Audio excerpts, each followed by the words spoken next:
वृन्दावनेश्वरी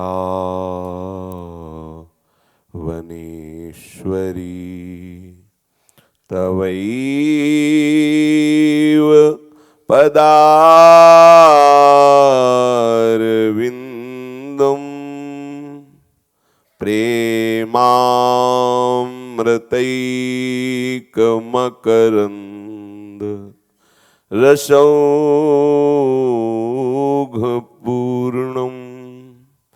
हृद्यर्पितं मधुपतेः स्मरतापमुग्रं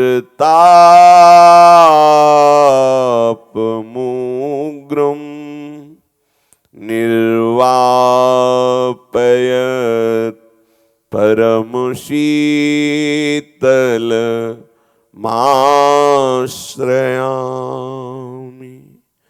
निर्वापयत्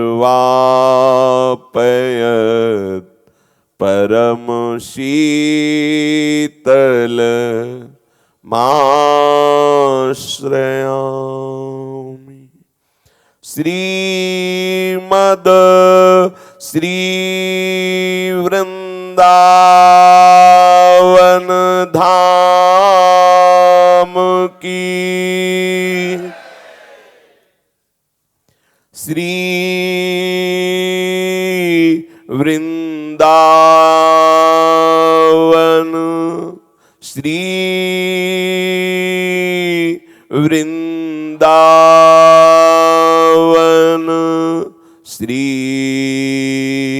वृन्दावन श्री वृन्दावन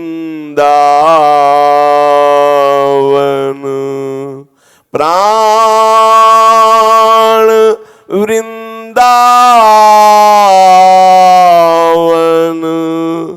जीवन वृन्दावन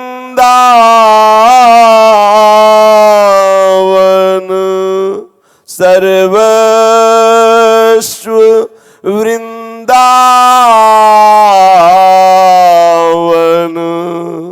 श्री वृन्दावन श्री राधा वल्लभ लाल की।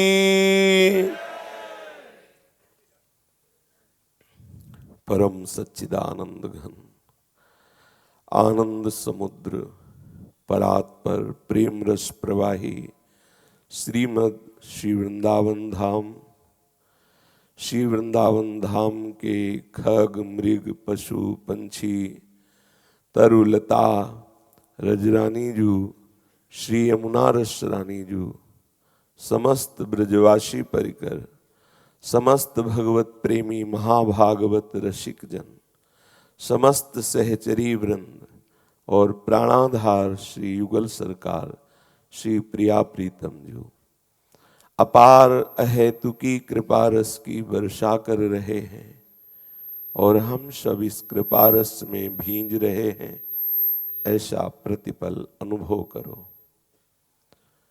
कृपा बल से इस संपूर्ण अहमता ममता को एकमात्र श्री श्यामा श्याम के चरणों में समर्पित कर देना ही जीवन का परम लाभ है। पूज्य परम संत श्री भाई जी हनुमान प्रसाद पोद्दार जी महाराज कह रहे हैं, हम उनके ही केवल वे हैं नित्य हमारे। हम उनके ही केवल वे हैं नित्य हमारे। एक उन्हीं से सदा सभी संबंध हमारे।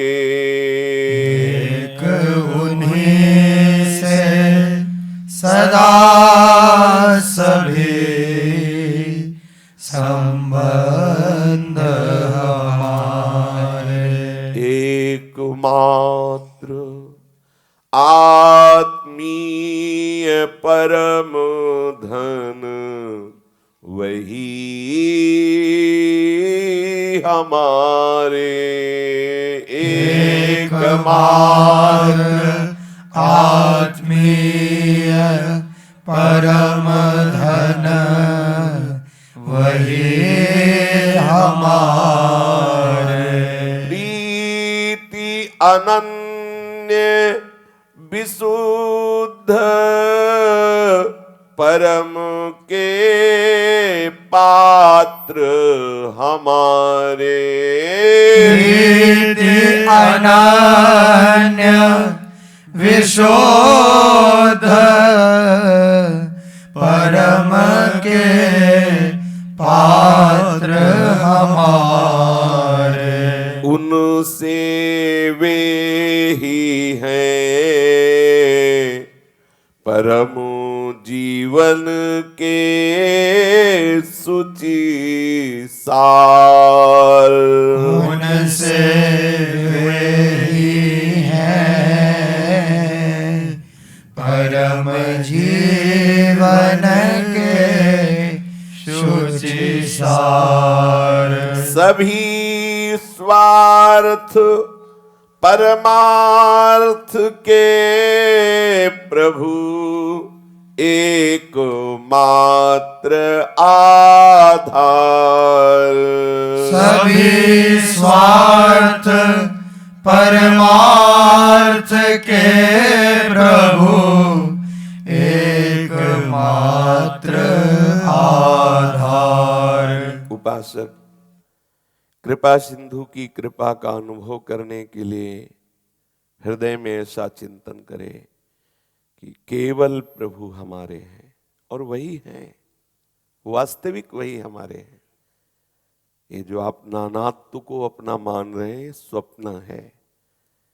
ये बहुत दीर्घ काल से हम मोह निद्रा में सोते हुए स्वप्न में देख रहे हैं कि हमारे पत्नी, हमारे पुत्र, हमारे पिता, हमारे माता, मैं पुरुष हूँ, मैं स्त्री हूँ, मैं ऐसा, ये सब स्वप्न है। असली रूप तो जगने पर पता चलता है कि मैं कौन हूँ और कहाँ हूँ। अभी मोह निशा सब सोवनिहारा, देखें स्वप्न अनेक प्रकारा। यही जग जामिन जागे जोगी, परमार्थी प्रपंच वियोगी। प्रपंच से जो वैराग्य धारण किए हुए परम अर्थ सत्य स्वरूप प्रभु के चिंतन में तन्मय हैं, वो जगे हुए जान रहे हैं कि हमारा स्वरूप क्या है। जब अपने स्वरूप का परिचय मिलता है तो सर्वत्र आत्मस्वरूप प्रभु ही विराजमान है। तो प्रभु के सिवा कोई बचा ही नहीं, क्योंकि कोई था नहीं, कोई है नहीं, कोई रहेगा नहीं। पर जब तक अज्ञान के कारण आपको ऐसा लगता है कि बहुत है, तब तक आप उस बहुत से मन को हटाइए और एकमात्र श्यामा श्याम को अपना मानने की भावना दृढ़ कीजिए। केवल प्रिया प्रीतम मेरे हैं, इसे बैठा लिए हृदय में। केवल प्रिय, ये शरीर भी मेरा नहीं, ये धोखेबाज है। कभी भी कोई धोखे का खेल खेल सकता है, फंसा सकता है, नष्ट हो सकता है, महान दुख दे सकता है। ये धोखेबाज है, इससे प्यार मत करो। शरीर से भी प्यार, फिर शरीर संबंधी तो बहुत दूर की बात है। ये हमारा अंतःकरण भी धोखेबाज है। ये मन बुद्धि चित्त अहम, ये प्रभु से विमुख किए हुए हैं। ये बार बार मना खष्टानि इंद्रियाणि प्रकृति स्थानि करसति।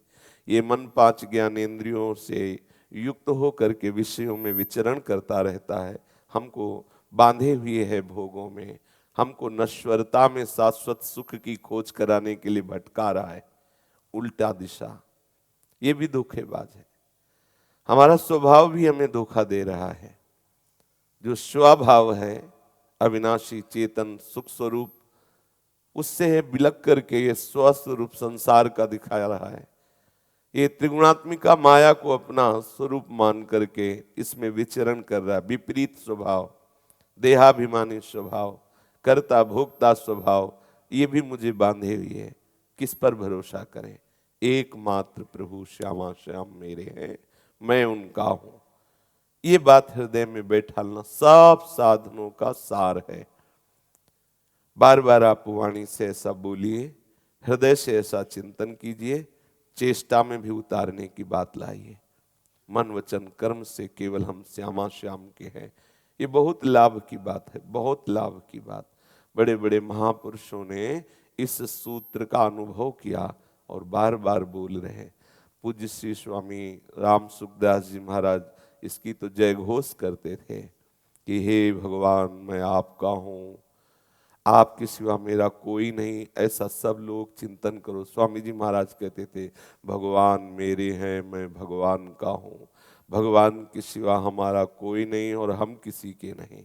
ये देखो बड़े बड़े महापुरुष भाई जी महाराज कह रहे हैं हम उनके ही, केवल उनके, और केवल वे हैं नित्य हमारे, हमारे नित्य केवल श्यामा श्याम हैं। एक उन्हीं से सदा सभी संबंध हमारे, हमारे एकमात्र संबंधी श्यामा श्याम। हमारा संबंध केवल श्यामा श्याम से। हमारी भगवदानंद की स्थिति में बाधक यही सूत्र है, हम केवल श्यामा श्याम से प्यार नहीं करते। माना कि उपासक हैं, भगवत मार्ग के पथिक हैं, लेकिन केवल नहीं है, दूसरों न कोई वाली बात नहीं है। इतना तो आ गया है, मेरे तो गिरधर गोपाल वाणी से बोल रहे हैं, स्वीकार भी कर रहे हैं, लेकिन दूसरों ना कोई ये स्वीकार नहीं कर रहे हैं। अगर ये स्वीकार हो जाए तो जो अपने हैं उनकी अनुभूति हो जाए। दूसरा ही बाधक है, अन्य ही बाधक है। ये हृदय से देख लीजिए, हृदय से देख लीजिए। ऊंचाई पर भक्ति की चरम सीमा में जो जो महापुरुष पहुंचे उन सब का एक ही मत है, अपने आराध्य देव में पूर्णतन, किसी का कोई शासन नहीं, किसी का कोई दबाव नहीं, किसी का कोई आश्रय नहीं, किसी की कोई अपेक्षा नहीं। उसे ही तो निरपेक्ष कहते हैं। किसी की कोई अपेक्षा नहीं, मेरे प्रीतम, बस मेरे प्रीतम। और इन प्रीतम में पूर्णतः हमारी चित्तवृत्ति का समर्पित हो जाना, सारी चेष्टाएं इनके अनुकूल हो जाना, हमारे भाव में केवल हमारे प्रीतम रह जाएं। सार बात अंदर बैठकर देखो कितनी मिलावट है हमारे चिंतन में। अंदर देखो कितने अन्य भाव हैं, कितने अन्य संबंध हैं, कितनी अन्य बातें हैं। ये जब तक अन्य है तब तक इस अनन्य रस का अनुभव नहीं होता। इसलिए भाई जी कह रहे हैं कि एकमात्र आत्मीय परम धन वही हमारे, हमारे परम धन श्यामा श्याम, हमारे आत्मा, हमारे आत्मीय श्यामा श्याम। अनन्य प्रीति, विशुद्ध परम प्यार करने वाले केवल हमारे श्यामा श्याम। ध्यान दीजिए, विशुद्ध हमको प्यार करने वाले, विशुद्ध। अगर कोई प्यार करता नजर आ रहा है तो विशुद्ध नहीं कर रहा, उसमें उसका स्वार्थ है। वो कुछ गुण देख के, कुछ सुख देख के आपसे लगाव कर रहा, आप उसे प्यार मान रहे हैं। यदि उसकी चाही वस्तु आप में ना मिले तो असली रूप उसका देख लो।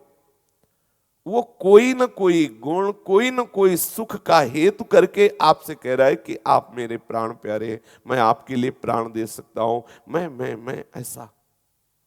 विशुद्ध प्यार केवल श्यामा श्याम करते हैं। थोड़ा आगे बढ़िए उपासना क्षेत्र में, तब आपको ये सूत्र समझ में आ जाएगा। पूज्य भाई जी महाराज कह रहे विशुद्ध हमें प्यार करने वाले। अगर कोई प्यार कर रहा है तो हमें नहीं कर रहा, हमारे शरीर को कर रहा है, हमारे गुण को कर रहा है, हमारे कहीं न कहीं किसी न किसी विषय को कर रहा है। हमें जानता ही नहीं तो क्या प्यार करेगा। हमें तो सिर्फ हमारे जानते हैं जो श्यामा श्याम है, वो हमें जानते हैं। जो हमें जानता है वही तो हमें प्यार करेगा। हमारे विशुद्ध प्रेमी, प्रीतम, प्रेमास्पद जो भाव करो केवल श्यामा श्याम में। अनन्य प्रेम, ये सुलझो, अंदर से सुलझिए। इस सत्संग, ये शास्त्र आपको सुलझाने के लिए है। अंदर की सारी उलझने मिटाकर एकमात्र केवल प्रीतम से अपनापन, उनसे वे ही है। श्यामा श्याम जैसे केवल श्यामा श्याम है, दूसरा कोई नहीं है। इसलिए केवल श्यामा श्याम से अपनापन कीजिए, वो जीवन के सार हैं। इस मनुष्य जीवन का सार है प्रेम, प्रेम का साक्षात बपू श्री युगल सरकार श्यामा श्याम है। हमारे स्वार्थ परमार्थ सब एकमात्र श्यामा श्याम आधार है। हमारा स्वार्थ भी उन्हीं से, हमारा परमार्थ भी उन्हीं से। ऐसी तन्मयता धारण करें। ऐसी तन्मयता के लिए उपासक एक चूक कर बैठता है।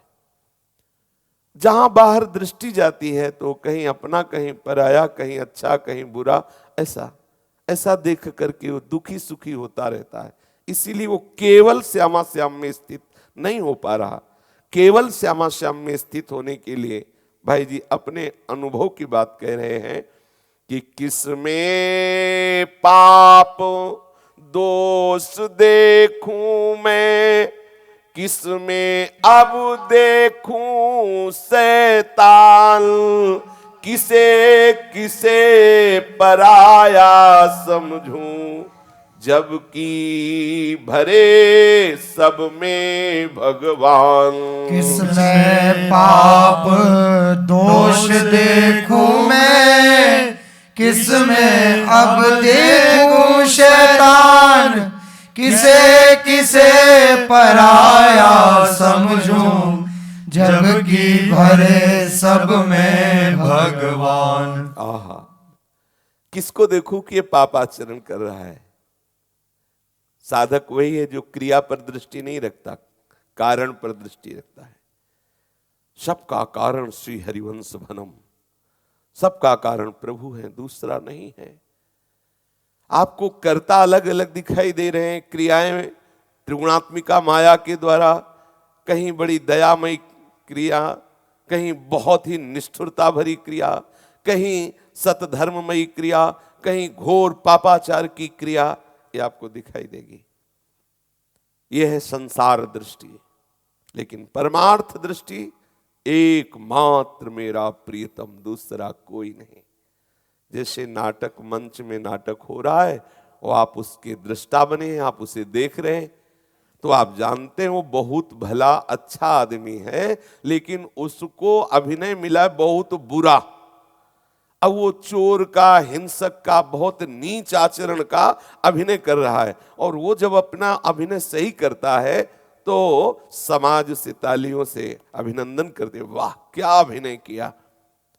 हम जानते हैं ना कि वो जो अभिनय कर रहा है बहुत भला आदमी है, लेकिन वो बहुत प्रवीण अभिनेता है, इसलिए वो बहुत सुंदर अभिनय, वो जो भी चाहे उसे धर्म विरुद्ध अभिनय करने का हो या धर्मयुक्त अभिनय करने का हो, वो नाटक मंच पर ठीक वैसा अभिनय करता है जैसा उसे स्वांग मिला है।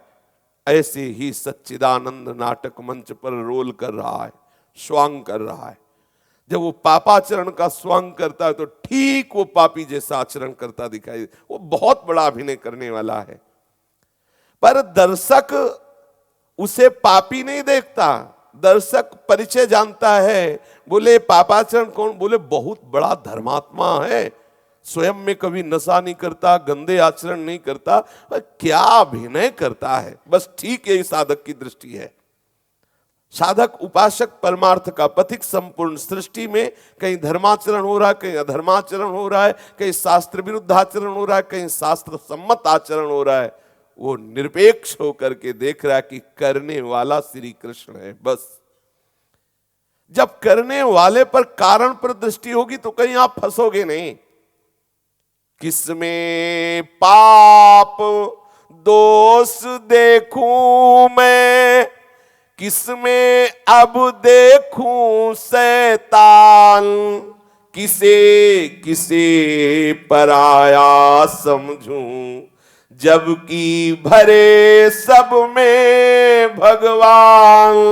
किसमें पाप दोष देखूं मैं, किसमें अब देखूं शैतान, किसे किसे पराया समझूं, जबकि भरे सब में भगवान।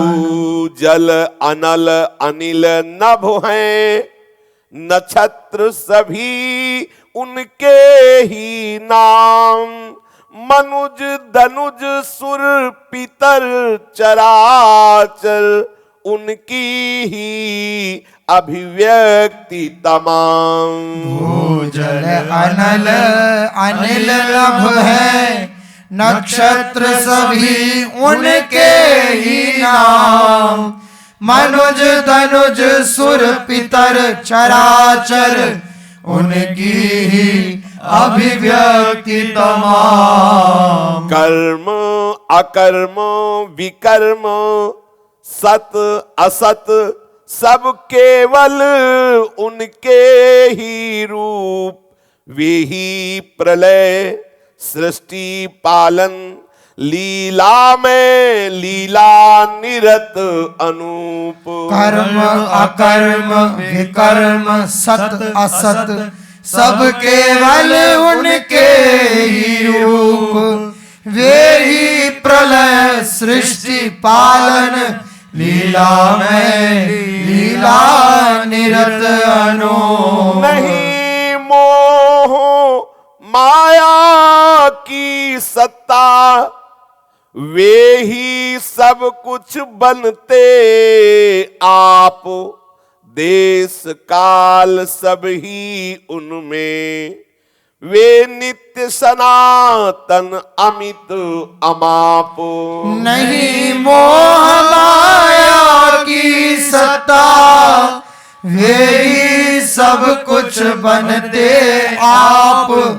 देश काल सब ही उनमें, वे नित्य सनातन अमित अमाप। मेरे लिए कभी, पूज्य भाई जी महाराज कह रहे हैं, मेरे लिए कभी कुछ भी अब रही न कहीं अन्य सत्ता।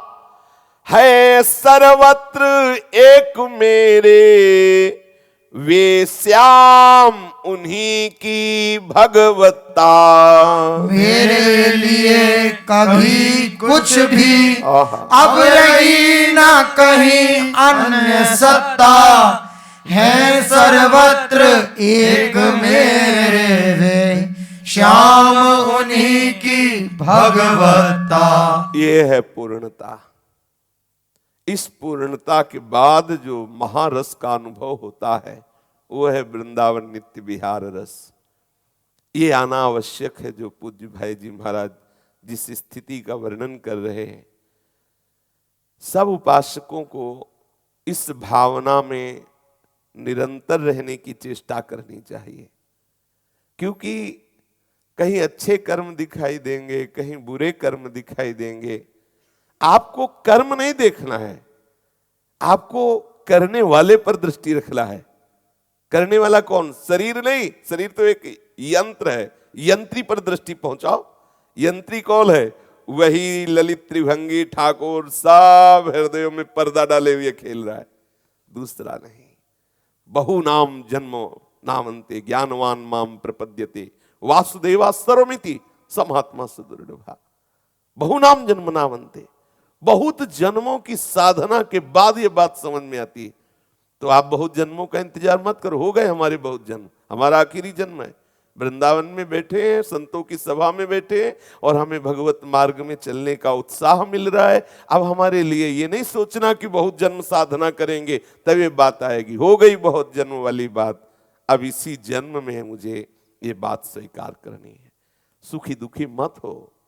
अच्छे कर्म देखकर सुखी होगे, बुरे कर्म देखकर दुखी होगे, लेकिन यदि आप उसमें उनको देखोगे जो पर्दे के पीछे है तो आप प्रसन्न रहोगे। इसीलिए ब्रह्मभूता प्रसन्नात्मा, जो ब्रह्मभूत महापुरुष हर समय प्रसन्न रहता है, उसके हृदय में कहीं किंचन मात्र कोई ना सुख है ना दुख है, वो ऐसी प्रसन्नता में रहता है जो अखंड है। प्रसन्नात्मा, प्रसन्नता उसके हृदय में लबालब भरी है।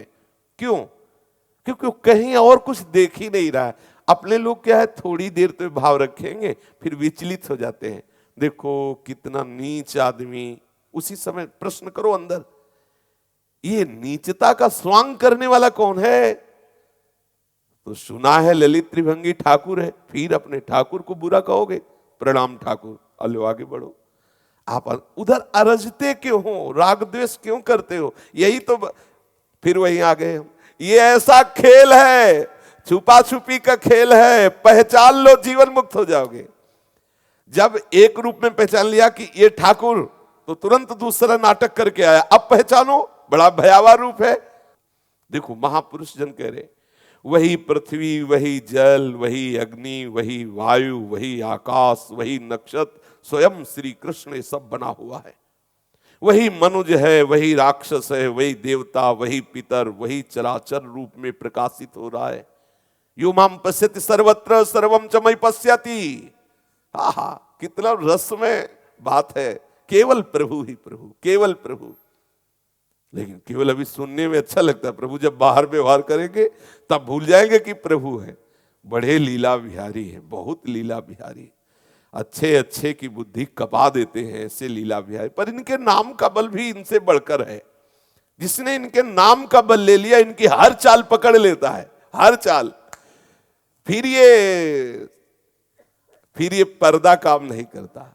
किसी सूझ वाली आंख ने पहचान की, कण कण में झांकी भगवान की।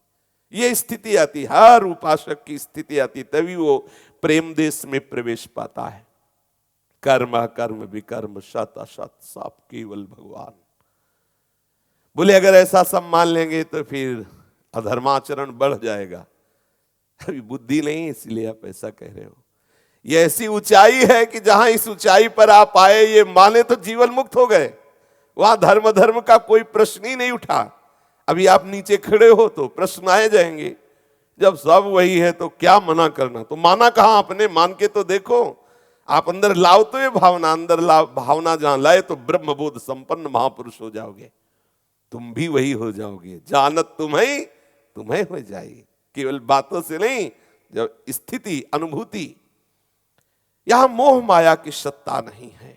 मेरा प्रभु ही हर देश काल में विराजमान, सब देश में सब काल में वही विराजमान है। उसी की सनातन नित्य अमित अमाप सत्ता है। अथाह कोई ये नहीं कह सकता कितनी सृष्टि है, कितने जीव हैं, क्या अनंत अनंत, कोई पार नहीं पा सकता। भाई जी महाराज कह रहे, मेरे लिए कभी कुछ भी अब रही न कहीं अन्य सत्ता। कितनी कृपा है जो महापुरुष अपने हृदय की स्थिति बताते हैं। भाई जी कह रहे, मेरे लिए कभी कुछ भी अब रही न कहीं अन्य सत्ता है। सर्वत्र एक मेरे वे श्याम, उन्हीं की भगवत्ता। केवल ललित त्रिभंगी मदन मोहन ठाकुर ही सब रूपों में विराजमान।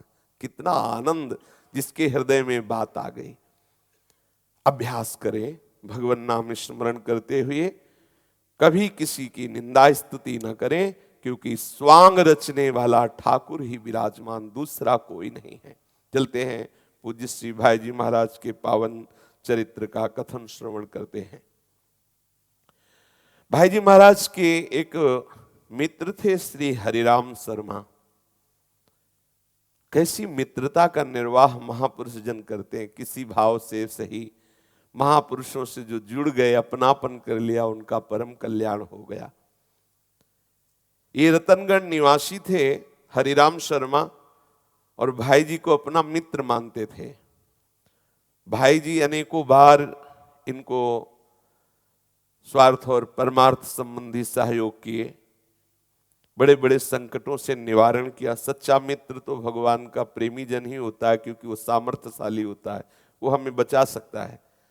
सच्चा प्रेम करने वाले, गोस्वामी जी कह रहे, तुम तुम्हार सेवक असुरारी, स्वार्थ रहित जग जुग उपकारी, तुम तुम्हार सेवक असुरारी। स्वार्थ की गंध भी जहां नहीं है, ऐसा प्रेम करने वाले दो ही हैं, या तो श्री भगवान, या तो उनके अनुराग में डूबे हुए उनके प्रेमी जन। दूसरा नहीं। दूसरा तो फिर स्वार्थ लाग करें सब प्रीति, सुर नर मुनि सब ही किया रीति। कई ऐसे संकटों में पूज्य भाई जी महाराज ने, जो उनके प्रति मित्र भाव रखते थे, हरिराम शर्मा, उनका सहयोग किया। ऐसे ऐसे संकटों से निवारण किया कि जिसमें प्राण न्यौछावर करने पर भी वो भाई जी का उपकार का बदला नहीं दे सकते थे। भाई जी महाराज कृपा की मूर्ति, उदारता की मूर्ति थे। कोई भी भाई जी से अपनी बात बताता था जैसे कोई घर के बड़े बुजुर्गों से बात बताते हैं, कोई छुपाव नहीं, कहीं अहित की भावना नहीं, साधते हुए न कारज हानि। रतनगढ़ में ये जाकर के कुसंग में फंस गए। देखो, संत महापुरुषों के या भगवत प्रेमी भक्तों के संग का विशेष रंग तभी माना जाएगा जब आप कुसंग त्यागी होगे। आप थोड़ा संग इधर किए, थोड़ा कुसंग निंदा स्तुति वालों का संग, फिर आपको रंग नहीं प्राप्त होगा। अब वो कुसंग में पढ़ करके कुछ कर्जे भी ले चुके थे, ऐसा हो जाता है, बहुत सावधानी की जरूरत है। देखो, छोटे मोटे भक्तों की बात तो जाने दो। अक्रूर जी महाराज, जिनका भागवत में यश वर्णन परमहंस शिरोमणि श्री सुखदेव जी महाराज कर रहे हैं, जब मणि स्यमंतक उनके हाथ लगी तो आप चरित्र पढ़ के देख लो। ऐसे श्री कृष्ण प्रेमी महात्मा अक्रूर जी प्रभु से विलग होकर काशी चले गए। अब भक्त हैं तो यज्ञ आदि में अपना मन लगा दिए, पर प्रभु से विलग हो गए, प्रभु से दूर हो गए केवल मणि के कारण। और जब प्रभु ने उनको बुलाया और कहा, चाचा जी आप केवल मणि दिखा दीजिए जिससे बलराम और सत्यभामा को विश्वास हो जाए, तो दिखा नहीं रहे थे। जब कहा हमें पता है, पक्का पता है कि आपके पास है, अभी आपके पास है, तब निकाला तो कपड़े में छुपाए हुए थे।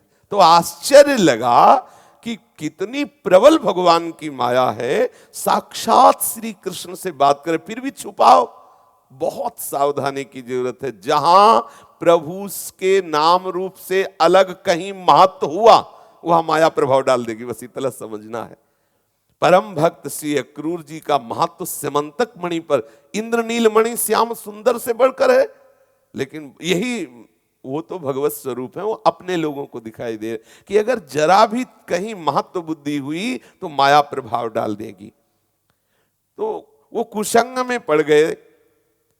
भाई जी को सूचना मिली कि वो बीमार हैं, फिर सूचना मिली कि मरणासन की स्थिति आ रही है। देखो, महापुरुषों के संग का प्रभाव होता है। भाई जी तदात्म हुए और उनका अंतिम संभाल दिया। जब उनके मरण का समय आया तो भाई जी के संकल्प से उनके हृदय में ठाकुर की स्मृति जागृत हो गई, अंतिम बन गए। ये होता है संत संग से, भगवत प्रेमी महात्माओं से अपनापन मानने से ये परम लाभ होता है। वो अंतिम बना दे, अगर कोई चूक भी हो गई तो अंतिम बना देते हैं। भाई जी को सूचना मिली कि आपके मित्र ये है। गोस्वामी जी इसी बात को प्रभु को याद दिला रहे हैं कि हाँ कहावत सब कहते, प्रभु आप देखो सब कहते हैं सीताराम का है तुलसी, और कहीं ना कहीं आप भी समझ रहे हो कि मैं आपका हूं। हाँ कहावत सब कहत, राम सहित उपहास, स्वामी सीतानाथ सो सेवक तुलसीदास। ये अपनापन जब प्रभु से, यही हमारा कल्याण कर देता है, यही बात बना देता है। नहीं, माया बहुत प्रबल है, कहीं ना कहीं फिसला हो जाता है। कुसंग में वो पड़ गए, बीमार हुए। अंतिम समय की सूचना मिली भाई जी को कि हरिराम शर्मा का हमें लगता है मरणासन का समय। भाई जी तत्काल, आपके मित्र मरणासन में है, ये संबंध, तत्काल भाई जी तदात्म हुए, भावना से संकल्प किया, उनके हृदय में प्रभु स्फुरित होने लगे। ये जिस समय हमारा अंतिम समय, उस समय कौन मित्र, यही सच्चे मित्र काम करते हैं जो भगवान तत्काल। जैसे प्रसंग आता है राधा बाबा के चरित्र में कि गीता वाटिका में एक सीधी साधी माई आती, थोड़ी सोहनी लगा दिया करती थी। कई दिन से नहीं आई, बाबा ने पूछा क्यों? वैसे तो बाबा किसी की तरफ देखते नहीं थे, बात नहीं करते थे, पर सर्वांतर्यामी प्रभु का भजन करने वाले वैसे ही सर्वांतर्यामी हो जाते हैं। पूछा कि वो माई नहीं दिखाई दे। बोले बाबा वो तो बहुत बीमार है। बाबा की चित्त वृत्ति गई। अरे बोले जल्दी ले चलो, तो पधारने वाली है। बाबा कहीं नहीं जाते थे, वहां गए और माई के सिराने बैठे, ऐसे से दुलार कर रहे, कुछ दिखाई दे रहा है? बोले हाँ प्रिया प्रीतम सामने खड़े। उठे और चल, ये थोड़ी सोहनी लगा ले तो किसी भी तरह से अपनापन महापुरुषों से हो गया है। दयालुता के समुद्र हैं, बड़े बड़े ऋषि मुनि जिसका प्रयास करते रहते हैं, और कहीं ना कहीं वो भगवत कृपा से ही सफल हो पाते हैं। और भगवत प्रेमी जन, इसीलिए गोस्वामी जी कह रहे तात स्वर्ग अपवर्ग सुख धरी तुला एक अंग, तूल न ताहि सकल मिली जो सुख लो सत्संग। जिन प्रिया प्रीतम के रूप का बड़े बड़े योगियों के लिए भी दुर्लभ भाव कहा गया है। प्यार ढूम क्षमते न यथ्यु सुखादि नाम तो यह ध्यानगम। बाबा के स्पर्श से प्रिया प्रीतम अंतिम समय उस माई का हृदय आह्लाद प्रकाश से युक्त करके ले गए अपने साथ, ले गए अपने निकुंज में। भाई जी के संकल्प से हरिराम शर्मा के मरणासन के समय भगवत स्मृति जागृत हो गई। इसके बाद उनकी मृत्यु हो गई। भाई जी को फिर सूचना मिली कि उनका कुछ कर्जा भी है। उस समय 2000 रुपए बहुत कीमती समझे जाते। 2000, आजकल तो 200 रुपए के समान समझ, पहले बहुत रुपए का बड़ा महत्व था। 2000 रुपए उनके कर्जा रह गए हैं। भाई जी ने कहा मेरे मित्र के प्रति कोई ऐसा कहे कि वो कर्जा लेके चला गया, ठीक नहीं, हमारे पास पैसा तो है नहीं, परंतु हमारे जो पैतृक घर है उसको बेच दो, उससे मिल जाएंगे और वो दे दो। ये देखो, लोक परलोक सबका निर्वाह करने वाले भाई जी के मित्र रामकृष्ण डालमिया थे। उनको जब ये पता चला तो उन्होंने कहा कि ये तो अन्याय है कि भाई जी की पैतृक संपत्ति बिक जाए उनका कर्जा देने के लिए, ऐसा ठीक नहीं। वो भाई जी को बहुत भगवत भाव से प्यार करते थे। कदापि भाई जी को अपनी संपत्ति नहीं बेचनी चाहिए, ये भाई जी की उदारता का दुरुपयोग होगा, ऐसा ठीक नहीं है। भाई जी ने उनको उत्तर दिया कि देखो हरिराम मेरा मित्र था, वो संसार में है नहीं, और कोई उसको ऐसा बोले कि वो हमारा कर्जा करके मरा सो मैं ठीक नहीं, मैं दूंगा। भाई जी की इस बात पर वो अपने संपत्ति बेचने के लिए मना करके भाई जी को और कहा मैं ये भेंट दे देता हूं। खूब धनी माने थे डालमिया परिवार, उन्होंने दे दिया। ये देखो, लोक का निर्वाह और परलोक का निर्वाह। भगवत प्रेमी जो भक्त जन है उनका आश्रय परम मंगल करने वाला है। भाई जी ने फिर सब प्रातःकालीन सत्संग होता था, सब उपासकों को, गृहस्थ विरक्त सब उपासकों को कहा हमारी एक प्रबल अंदर भागवतिक प्रेरणा आ रही कि एक समिति की रचना हो, सिद्धांत के अनुसार साधना की जाए जिससे सबको भगवत प्राप्ति हो। क्योंकि जब तक सिद्धांत से साधना नहीं होती तब तक रस का अनुभव नहीं होता। जैसे अभी बता रहे थे थोड़ी देर पहले कि भाई जैसे रसोई थोड़ी सब्जी चढ़ा दी, फिर गैस बंद कर दी, फिर थोड़ी देर बाद छौंक दी, फिर बंद कर दी, फिर इसके बाद आटा लगा दिया, 2 घंटे बाद एक रोटी तवा में डाली, फिर गैस बंद, कैसा लगेगा रसोई? कैसी हमारी ऐसी साधना हो रही, हमारी साधना ऐसी हो रही। अगर लग के निरंतरता करते हुए थोड़ी देर में रसोई बना लो तो स्वादिष्ट भोजन तैयार हो जाए। हम बीच बीच में असाधन करते रहते, बीच बीच में विषयों में विश्राम खोजते हैं, बीच बीच में कुसंग का पोषण करते हैं, इसलिए हमारी साधना में रस नहीं आ रहा, रंग नहीं आ रहा। भाई जी महाराज कह रहे हैं कि सिद्धांत से चलो तो तुरंत साधना से शांति प्राप्त होगी, आपके हृदय में उत्साह वर्धन होगा। भाई जी ने कुछ नियम बनाए और कहा कि जो इन नियमों का पालन करेगा निश्चित भगवत प्राप्ति होगी, लक्ष्य की प्राप्ति होगी। जो नियमों को तोड़ेगा तो कड़ा शासन, उसको दंड दिया जाएगा, क्योंकि ये मन तभी ठीक होता है जब उसका दंड स्वीकार करे। अगर अपराध बन जाए तो ये बहुत जरूरी, साधक कभी क्षमा न मांगे, एक प्रार्थना है। कोई अपराध बन जाए तो साधक छुपाए ना और गुरुजनों से, महापुरुषों से अपराध व्यक्त करे और उसका प्रायश्चित मांगे, क्षमा न मांगे कि मुझे क्षमा कर दीजिए, दंड मांगे। उससे क्या होता है, मन पवित्र होता है, भयभीत होकर फिर वो गलती नहीं करता है। ध्यान पूर्वक सुना जाए। भाई जी ने संपूर्ण साधकों के लिए 15 नियम बनाए और 12 उपनियम बनाए कि यदि ये 15 नियम और 12 उपनियम पालन किए जाए तो लक्ष्य की प्राप्ति हो जाएगी। आहार, पहला, नमक के सिवाय बाजार के मसालों का त्याग कर देना चाहिए। जैसे वो मीट मसाला और ये मसाला और वो मसाला, आपको पता भी नहीं उसमें क्या क्या पड़ा है। कभी कभी कोई ऐसा जैसे सब्जी आदि दिया तो प्याज लहसुन नहीं, लेकिन उससे गंध आती है। पूछा गया क्यों, ऐसा क्यों, तो बोले वो मसाला डाल दिया। कहीं ना कहीं देखो, भगवत प्राप्ति के लिए बहुत शुद्ध आहार चाहिए। बहुत खा लिया, अब थोड़ा सावधान हो जाओ।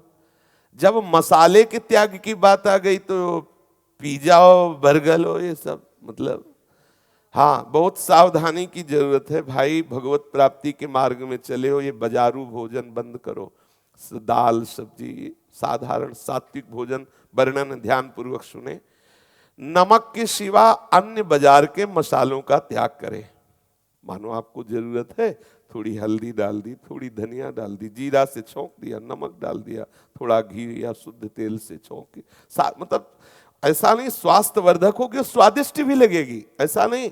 अपने तो वर्षों उसका सेवन करते हुए देखा, बहुत अच्छा रहता, सात्विक एकदम सरल भोजन, और बहुत बुद्धि को पवित्र करके भजन में लगाने। ये गर्मा गर्म जो मसाला है ये सीधे ब्रह्मचर्य पर और बुद्धि पर असर करते हैं। आपका ब्रह्मचर्य ठीक नहीं रहेगा और आपकी बुद्धि अशुद्ध हो जाएगी। ये गंदे तरीके से गंदे पदार्थ मिलाकर जो पदार्थ हम पाते हैं वो ठीक नहीं है। ये बाहर से तो चिकने दिखाई देते हैं रखे हुए पदार्थ, लेकिन उनका निर्माण, उनकी भावनाएं बनाते समय वो सब हमारे ऊपर प्रभाव डालती है। भोजन अधिक से अधिक 5 वस्तुओं के द्वारा बना होना चाहिए। आटा, चावल, घृत, दाल, नमक, ये साग या दूध में से एक वस्तु, बस इतना होना चाहिए। आटे की रोटी, बहुत बहुत थोड़ा चावल और घी से छौंक, दाल, नमक, साग या दूध, अगर दूध तो साग नहीं, बिल्कुल एक सीमित कर दिया जिससे आप स्वाद की तरफ न बढ़ पावे। और ये अतरे दिन बदलाव नहीं होना चाहिए। बोले मन बदलने के लिए वही रोटी सब्जी, आज मन बदलो। अरे मन बदलो प्रिया प्रीतम के प्रेम में, कि ये भोजन में मन बदलोगे। हाँ, वो कहाँ जा रहे हो, वो तो थोड़ा मन बदलना है बाहर। अरे अंतर्मुख होकर के प्रिया प्रीतम के कुंज निकुंजों में मन बदलो, बाहर क्या देखने के लिए मन बदलोगे। भोजन पर ध्यान दीजिए। भाई जी की आज्ञा है, लक्ष्य की प्राप्ति के लिए बस इतने पे सीमित हो जाइए। रोटी, दाल, चावल, नमक, घी, साग या दूध, बस इतने पे आ जाइए। मन मर जाएगा, अपने आप मर जाएगा।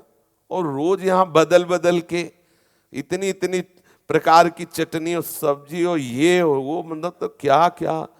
अब ये डबल रोटी के कई आइटम हो, ऐसे तो भगवत प्राप्ति क्या होगी हमारी समझ में नहीं आएगा, कैसे भजन होगा।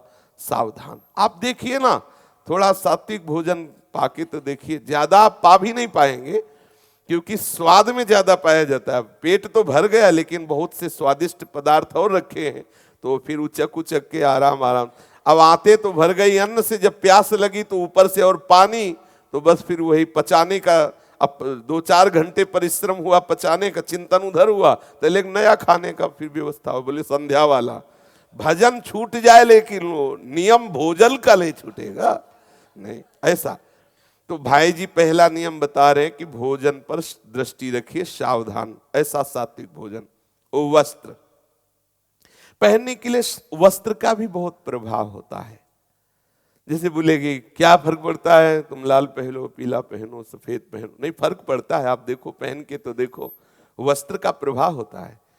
ये आप रंग बिरंगे कपड़े इधर उधर के संसारिक पहन के देखो, आप सात्विक श्वेत वस्त्र धारण करके आप देखो, उसका फर्क पड़ने लगेगा। जैसा हम बाहर व्यवहार करते हैं ना, वैसे हमारा चिंतन भी बनता है। भाई जी कह रहे हैं सात्विक, ये सफेद वस्त्र सात्विक का पोषण है।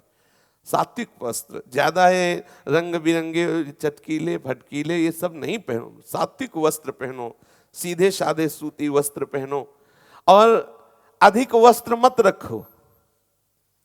बोले लंगोटा, अंगोछा या नीचे के वस्त्र के अलावा 4 वस्त्र से ज्यादा नहीं होने चाहिए। बक्सा भरे हुए हैं तो मतलब वस्त्र भी ज्यादा नहीं होने चाहिए, औरों के प्रयोग में अपने लिए बस उतना जो। अब जैसे सर्दी के वस्त्र तो अलग ही सबके होते हैं, स्वेटर आदि जो जैसा, वैसे दिनचर्या में ऐसा ही होना चाहिए। वो अब मान लो गृहस्थी में तो बनियाइन है, एक ऊपर से कुर्ता है, धोती है या पैजामा जैसा, और अंगोछा। और भाई जी कह रहे 4 वस्त्र अलग और लंगोटा अंगोछा आदि वो अलग, नीचे के वस्त्र इतना, बस ज्यादा संग्रह मत रखो। वही जब फट जाए तो दूसरे बनवा लो। तीसरा, जब प्रतिदिन भोजन के पहले कुछ नियम ऐसा रखो कि इतना जपने के बाद ही भोजन पाएंगे। सुबह जगने से लेकर के और मध्याह्न भोजन तक के बीच में कुछ जप का ऐसा नियम होना चाहिए कि इतना जप करने के बाद ही हम भोजन पाएंगे। वो आप समय निकाल लो। ये जब भजन में प्रीति बढ़ाने की आपके अंदर लगन लगेगी तब सब समय निकल आएगा। और अगर प्रमाद स्थिति में हो तो ऐसे भी साधक हैं जो अपने अनुभव बताते हैं कि हम जैसे 4 बजे जगे तो 4:15 बजे फिर सो गए, 4 बजे जगे, 15 मिनट साधना हुई, लघु शंका करके आए और बस फिर सो गए। और जब घड़ी में देखा कि अब 6:30 बजने वाले हैं तो बोले जल्दी जल्दी नहाओ, जल्दी रज लगाओ, जल्दी जाना है, देर ना हो। ऐसे नहीं, थोड़ा एक नियम रखो आप अपने जग। और जगने के बाद बिस्तर पे चतुर सुजान साधक बैठे। अगर आप अपने पे काबू में नहीं लाए इंद्रियों को तो फिर आप बाहर उतरिए, तत्काल उतरिए और बाहर नीचे वज्रासन में बैठिए, हाथ मुंह धोइए और टहलिए। बैठ करके वो तो जहां ऐसे ओढ़ कर बैठे तो फिर एक समाधि लग गई घंटे 2 घंटे के लिए। सावधान रहें। प्रतिदिन खाने के पहले नियम रखें कि हमें इतने माला जप करना है। भोजन तभी जब भजन। वैसे भजन का नियम तो है नहीं, भोजन का जरूर नियम है। इसलिए सुधार करे साधक। अपने कोई ऐसी आड़ न ले कि हमें सत्संग में आना पड़ता है, इसलिए आना पड़ता है सत्संग में अरे शयन में प्रमाद में आप शासन करो। सत्संग तो भजन की प्रेरणा करता है, भजन का उत्साह बढ़ाता है, भजन को बचाता है, भजन को पचाता है। और जो सिद्ध महापुरुष हैं वो भी सत्संग करते हैं, साधकों के लिए नहीं, तो सिद्धों का आहार है सत्संग। इसलिए अपने लोग बहानेबाजी करने, वो सत्संग जाना होता है इसलिए कोई नियम पूरा नहीं होते। सत्संग 7 साढ़े 7 बजे तक उपस्थित हो जाओ। इसके पहले कितना समय हुआ, अगर आप 2 बजे 3 बजे उठे तो आपको कितना समय है, कितना आप जब कर सकते हैं। लेकिन प्रमाद के कारण वो बस सत्संग छोड़वा दो बस, तो अब क्या है, वो एक मन को राहत मिल गई ना। सत्संग में ना है, वाणी पाठ में ना है, और शेष समय फिर हम साधना करेंगे। अरे कैसे बात कर रहे हो। जो एक नियमावली है उसको आप अगर अपनी दिनचर्या में लाएं तो आपके पास बहुत समय है। केवल स्वयं का समय छोड़ करके अन्य समय आप जो प्रमाद स्थितियों में समय का, जल्दी जल्दी शौच स्नान कर लीजिए 20, 30, 25 मिनट में अपनी दिनचर्या, और बैठिए आसन पर और खूब भजन कीजिए। लेकिन प्रमाद में फिर कोई जगह नहीं रहती। प्रमाद तो समय को नष्ट करता रहता है। तो भोजन के पहले कुछ दिन ऐसा नियम बनाओ कि हमें इतने माला करनी है, अब वो आप समय निकाल लो। चौथा, कसम खा लो इस बात की कि कभी किसी से गुस्सा नहीं होंगे। कसम खा लो इस बात की। भगवत प्राप्ति करनी, बाबा पूज्य श्री उड़िया बाबा जी महाराज भी इस बात पर बहुत जोर देते हैं कि आपका 1 महीने का किया हुआ भजन का प्रभाव प्रकाशित नहीं होगा। यदि किसी पर क्रोध कर लिए, हृदय से क्रोध कर लिए, तो वो प्रभाव ढक जाएगा। उमा जे राम चरण रत विगत काम मद को निज प्रभु में देखें जगत के शन करें विरोध। जब गुस्सा आवे तो मौन धारण कर। अगर मौन ना हो तो थोड़ा 100-250 ग्राम की सीसी रखिए, पात्र रखिए, पानी रखिए, चरणामृत रखिए, और जहां हो कि गुस्सा को अवसर तो मुंह में भर लीजिए, बस उसको इतने में रखिए। बस ऐसे ये बढ़िया दवा है। जहां लगे कि ये झगड़ा होने वाला है तो चरणामृत निकालिए, सीसी में रखिए और मुंह में भर लीजिए, और उसको नीचे मत लीजिए। बस बार बार मुंह बोलने का मन आवे तो चरणामृत है, बार बार उसका ऐसे। बचो भाई बचो, अपनी साधना बचा ली। तो जब कभी गुस्सा, पहली बात तो मौन पर, अगर मौन तो नहीं रह सकते ज्यादा देर, क्योंकि वो ऐसे छेड़ेगा, वो ऐसी बातें करेगा कि वो फिर आएगा कि हो गया, अच्छा आता है एकदम आवेश। उसी से मुंह में पानी रख लीजिए या चरणामृत रख लीजिए। गुस्सा बिल्कुल न कीजिए। ये भजन बचाने के लिए बहुत आवश्यक। क्रोध बहुत हानिकारक है, भजन का नाश कर देता है। सावधान रहिए, जब हमारे कोई अनुकूल ना हो तो हमें गुस्सा आता है, हम उस समय शांत रहें, गंभीर भाव से उसमें भगवत बुद्धि करें, तभी हमारी बचत होगी। क्रोध सर्वथा न करें। क्रोध आ जाए तो क्रिया ना होने दीजिए। क्रोध आ सकता है, अभी अज्ञान है, तो हम क्रिया ना होने दें, बोले नहीं। और मुझे तो लगता है वहां ज्यादा टिके नहीं, उठ के चल देना चाहिए, क्योंकि नहीं सह पाएंगे। तो चरणामृत मुंह में भरा और बस बाहर निकल गए, फिर बोले नहीं। बचाओ, अपने आप को बचाओ, भजन को बचाओ। 5वां, ब्रह्मचर्य। यदि आप अभी कुछ ही समय गृहस्थ धर्म में गए हैं, मानो नया नया ब्याह हुआ है, तो भाई जी महाराज कह रहे हैं महीने में एक बार पुत्र प्राप्ति के लिए गृहस्थ धर्म का भाव सहवास करें। यदि आप विरक्त हैं तो पूर्ण ब्रह्मचर्य का पालन करें। यदि संतान हो गई है और आप गृहस्थ हैं तो पूर्ण ब्रह्मचर्य का पालन करें। अब आवश्यकता नहीं है इंद्रियों के विलास के लिए, समय नहीं, काहे को व्यर्थ में केवल मन का ही विलास है, कुछ नहीं है। यदि आप गृहस्थ हो तो भगवत पूजा हेतु मानकर सृष्टि संचालन के लिए, संतानोत्पत्ति के लिए आप ऐसा भाई जी आदेश कर रहे हैं महीने में एक बार नवयुवक गृहस्थ उपासक को पुत्र प्राप्ति हेतु सहवास करना चाहिए। नहीं तो जिनकी संतानें हो चुकी उनको अखंड ब्रह्मचर्य पर दृष्टि रखनी चाहिए। जो वैराग्यवान किसी भी तरह ब्रह्मचर्य नष्ट ना करे, बहुत काम की बात। ब्रह्मचर्यहीन में मेधा शक्ति क्षीण हो जाती है, वो चिंतन नहीं बनता, उत्साहहीन हो जाता है। बिल्कुल नहीं, शरीरासक्ति बढ़ती है, भोग वासना बढ़ती है, गंदे चिंतन बढ़ते हैं, और ब्रह्मचर्य से एक शीतलता बढ़ती है। धीरे धीरे आप राग मुक्त हो जाएंगे, मेधा शक्ति बलवान होगी, जिधर चिंतन करेंगे उधर बहुत सूक्ष्मता से आप चिंतन करेंगे। इसलिए बहुत आवश्यक ब्रह्मचर्य की है। पांचवा ब्रह्मचर्य। छठा, उपासना गुरु प्रदत्त होनी चाहिए, अर्थात वैष्णव के द्वारा, आचार्य के द्वारा, गुरुजनों के द्वारा एक नियत बताई हुई उपासना। आपको ऐसा करना है, आपको ऐसा करना है। मनमानी उपासना में क्या होता है कि आज स्वीकार किया, कल छोड़ दिया। लेकिन गुरु प्रदत्त, गुरु आज्ञा, और ऐसी परंपरा भी है, शुरू से ऐसी परंपरा है। जितने भी सिद्ध महापुरुष हुए हैं सब आचार्य गुरुजनों के शरणागत होकर उस वस्तु का लाभ लिया है। कोई भी महापुरुष हो, गुरुजनों के द्वारा दी हुई जो उपासना पद्धति है, नित्य नियम है, वो ठीक समय पर होना चाहिए। ठीक समय पर जो आपकी दिनचर्या है, आप समय के बहुत पक्के रहें, प्रमादी न बने। जो आपकी दिनचर्या है उस दिनचर्या को ठीक समय से कीजिए, और बहुत काल तक आपकी दिनचर्या चलनी चाहिए। आपकी दिनचर्या में 1 घंटा प्रार्थना के लिए होना चाहिए। जैसे स्तोत्र हैं, ये जिससे गोपाल शास्त्र नाम है, ये प्रार्थना ही, स्तोत्र ही है, प्रभु को रिझाने के लिए। कुछ स्तोत्र हैं, कुछ प्रार्थना है, यमुनाष्टक है, श्रीमद राधा सुधा निधि, ये सब प्रार्थना। 1 घंटा ऐसा होना चाहिए जिसमें आर्त भाव से हम पुकार वाली बातें प्रभु से करें। 7वां, समिति के आदेश के बिना किसी भी आज्ञा का यदि उल्लंघन हो जाए तो उसे अवश्य प्रायश्चित करना चाहिए। अगर जो आपकी दिनचर्या है, जो आपके नियम है, वो अगर कहीं भी आपसे त्रुटि हो जाए तो स्वयं आप सभा में उपस्थित हो और बताएं कि मेरे से त्रुटि हो गई, और दंड स्वीकार करें। जो भाई जी ने एक साधन समिति बनाई थी, समिति के आदेश के बिना, किसी प्रश्न के बिना आप अवश्य पालन करें। कोई ऐसी परिस्थिति आ गई तो आप प्रश्न कीजिए, उसका समाधान करवाइए। आप मनमानी आचरण करके छोड़ मत दीजिए। अगर आपसे कोई त्रुटि हो जाती है तो समिति आदेश करेगी कि आपको ये प्रायश्चित करना होगा। समिति की बात बिना आज्ञा किसी बाहरी से प्रकट न की जाए।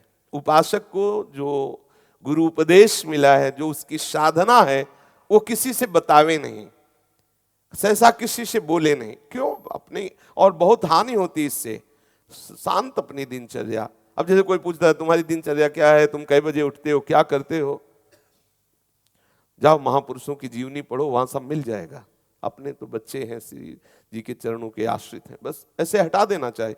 हाँ, तुम तो 2 बजे उठते हैं, तो उसमें गर्वपुष्ट हो रहा है, और आप देखना अगले दिन 2 बजे नहीं उठ पाओगे, देख लेना, आपका क्रम ऐसा बिगड़ जाएगा। आप अपनी साधना को गुप्त रखें, आप अपनी दिनचर्या को गुप्त रखें। समिति की बात बिना आज्ञा किसी से प्रकट न करें। 8वां, श्रीमद् भगवत गीता या श्रीमद् भागवत का 11 स्कंद अर्थ समझते हुए पढ़ें, केवल पाठ नहीं करना की, अर्थ समझते हुए मनन पूर्वक, और जरूर पढ़ना चाहिए, किसी भी संप्रदाय के हो, क्योंकि सिद्धांत के बिना रस की प्राप्ति नहीं होती। श्रीमद् भागवत जी, श्रीमद् भगवत गीता जी, ये सिद्धांत का साक्षात स्वरूप है। भगवान की वाणी हमें भगवत प्राप्ति कराएगी। हमें वैसे ही चलना जैसा भगवान आदेश करते हैं। तो अर्थ समझते हुए उसका मनन पूर्वक पाठ करना। 9वां, संध्या के समय बहुत सावधानी से भगवत चिंतन करते हुए व्यतीत करना।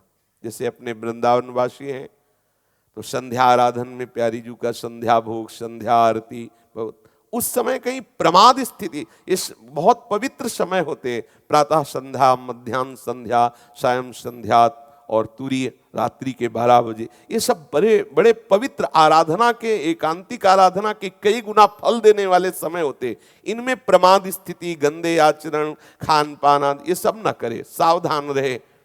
जिसे वैष्णव पद्धति से उपासना प्राप्त नहीं है उसे चाहिए संध्या आदि करे, जो उसके वर्णाश्रम के अनुकूल हो। बैठ करके संध्या के समय कुछ गायत्री मंत्र जपे, गुरु मंत्र जपे, कुछ नहीं मिला है तो नाम जप करे। संध्या के समय भगवत स्मरण कई गुना बढ़कर के लाभ प्रदान करता है।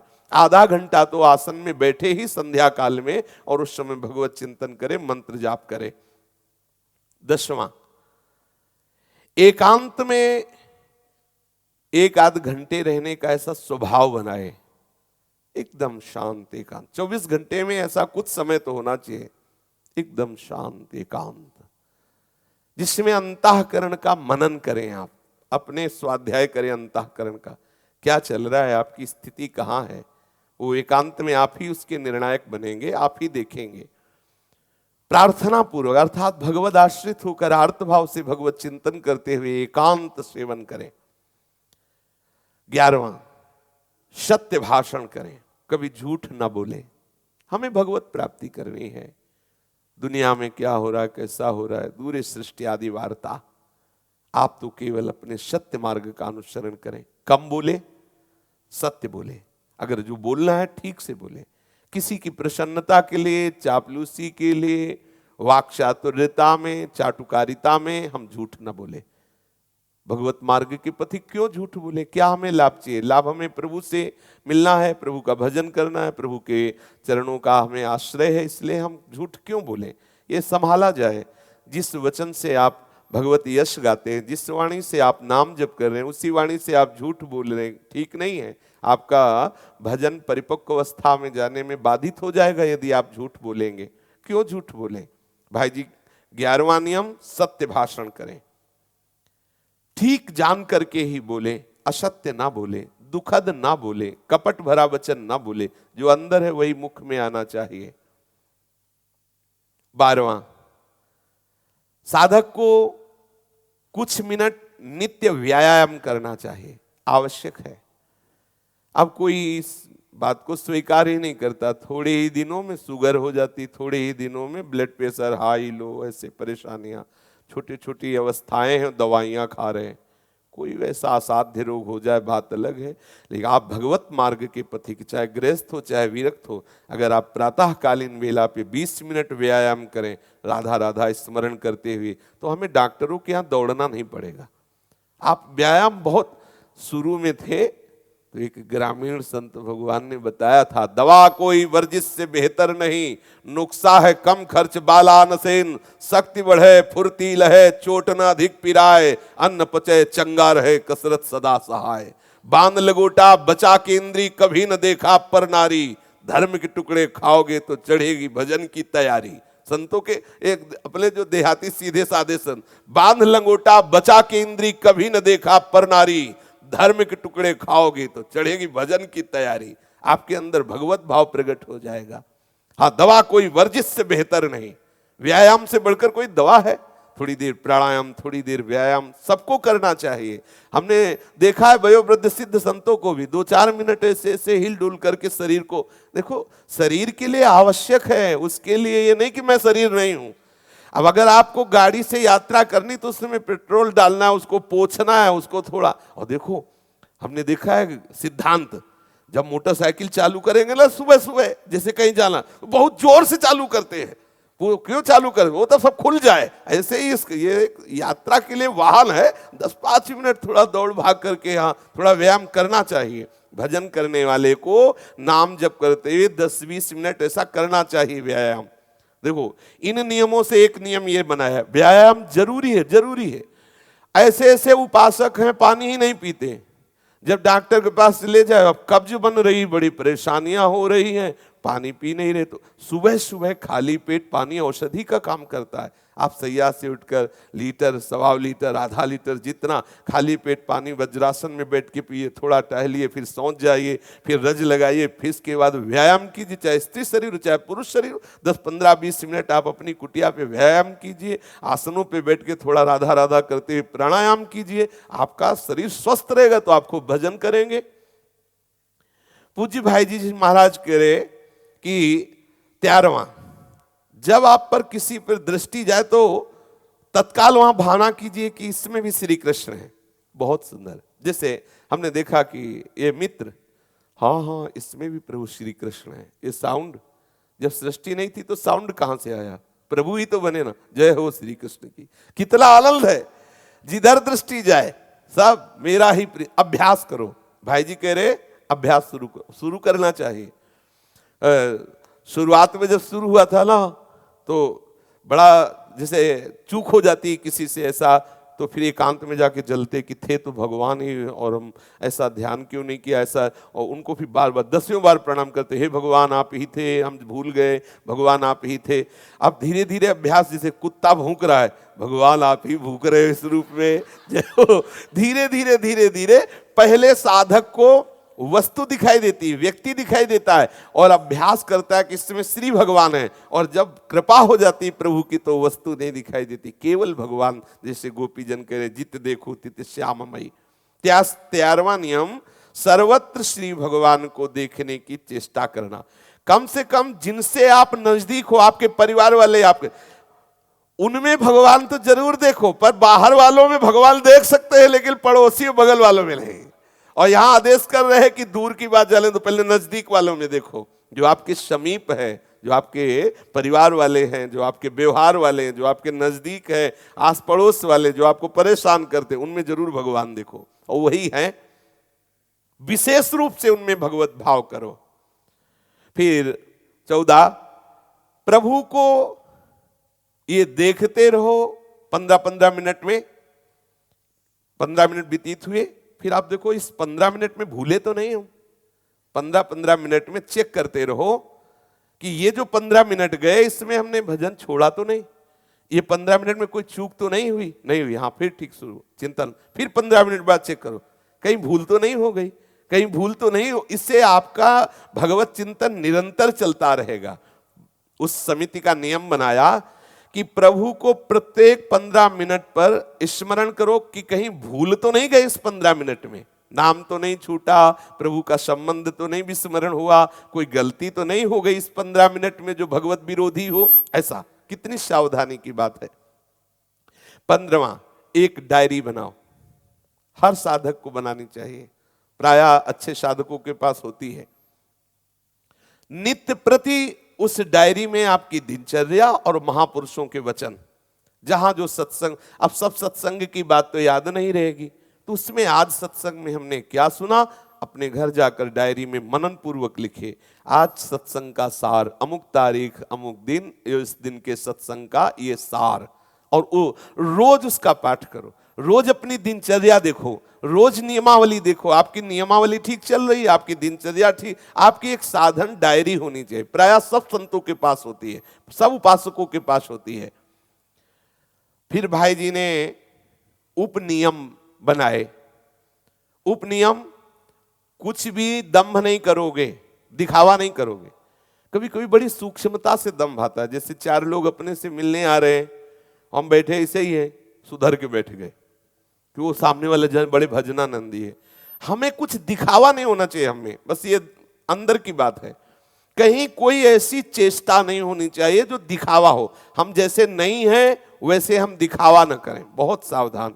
ये क्या छोटी छोटी बातें दंभ में बढ़ते हुए फिर वो बहुत पाखंड रूप धारण कर ले। हमारी छोटी गलती आगे चलकर बड़ा रूप धर लेगी। नाटक नहीं होना चाहिए। अगर हम आँख खोले बैठे तो खोले हैं, हमें तुमसे बात नहीं करना। हम जैसे बैठे बैठे, हमें तुमसे कुछ लेना है क्या? हम सब हल्के क्यों बैठे? बोले दर्शन करने आ रहे हैं। अब वो ऐसे ही तो बैठे प्रपंच कर रहे थे, वो आते ही बोले स्वामी जी ध्यान में, महाराज जी ध्यान। नाटक काय कर रहे हो? तुम्हारी श्रद्धा हो तो तुम राधे राधे बोलो, नहीं तो जाओ। अपनी मस्ती में रहे, कोई भी दिखावा नहीं, कोई भी नाटक नहीं होना। अच्छा वो तो देख ही रहे जिनसे हमें पेमेंट लेना है, हमें कृपा की भेंट ठाकुर से लेनी है ना। हम जो सेवा कर रहे हैं उसका फल मेरा ठाकुर प्रसन्न, उससे क्या दिखावा। हमारा भरण पोषण हमारे प्रभु के द्वारा हो रहा है। हम कभी किसी को दम्भ नाटक करके अब रिझाने की चेष्टा ना करें। दूसरा, मन से, वाणी से, कर्म से किसी का अनिष्ट ना करें, नियम ले लें। अब थोड़ा जीवन है और ये जीवन भगवत प्राप्ति के लिए है। कोई हमारे साथ बुरा कर रहा तो कोई होगा हमारा कर्म जिससे हमें भगवत प्राप्ति में बाधा पड़ने वाली थी, वो कड़ुआ बोल के, अपमानित करके, मार पीट के हमें पवित्र कर रहा है। हमें ऐसे, इसीलिए बिरला ही कोई भगवत प्राप्त होता है। कारण ही होता है हमसे त्रुटियां होने लगती हैं और लगता है कब तक सहें, जब तक प्रभु न मिल जाए। और जब प्रभु मिल जाएंगे तो कोई बचा ही नहीं। जब तक प्रभु, नियम ले लो, बोले कब तक सहेंगे, जब तक आप प्रभु नहीं मिल जाएंगे।